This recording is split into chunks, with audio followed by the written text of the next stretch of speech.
Tu as l'air bien. Ça va.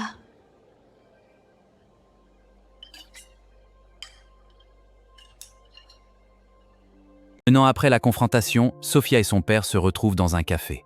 Pas parce que tout est réglé, parce qu'ils essaient. Et c'est déjà énorme. Papa, j'ai essayé. Je sais, ma chérie. Regardez ce moment. Le père tend la main.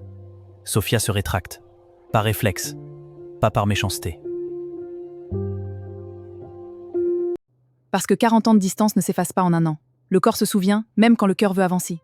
C'est si difficile de recevoir quelque chose qu'on n'a jamais eu.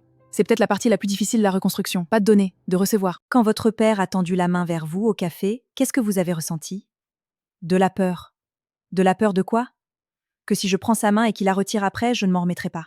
Sophia a réalisé quelque chose en thérapie. Elle avait appris à ne pas avoir besoin, à ne pas demander, à ne pas recevoir. Parce que vouloir quelque chose de son père et ne pas l'obtenir était trop douloureux. Alors elle avait arrêté de vouloir. De tout le monde. Et maintenant que son père essaie, elle ne sait plus comment ouvrir la porte. Elle s'est protégée si longtemps que la protection est devenue une prison. Sophia, je ne savais pas. Vraiment. Pour moi, papa était normal. Je sais, c'est ça le plus difficile à expliquer. J'avais un père.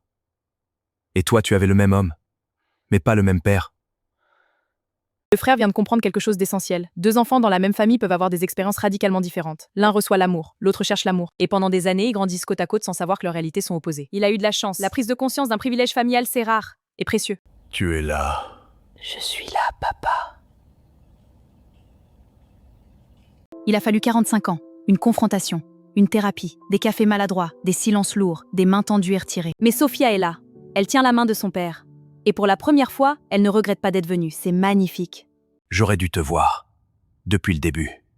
Tu méritais d'être vu. Je sais, papa. 4 mots. J'aurais dû te voir. Pas une explication, pas une justification, juste une reconnaissance. Et parfois, c'est tout dont un enfant blessé a besoin pour pouvoir avancer.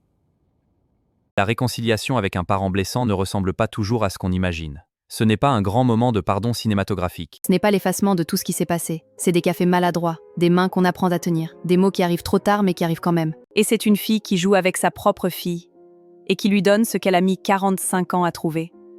Est-ce que vous êtes en train de reconstruire une relation avec un parent blessant? Racontez-le-nous en commentaire. Partagez cette vidéo, elle pourrait donner du courage à quelqu'un qui hésite à tendre la main. Abonnez-vous à Elisabeth Décode, à très vite.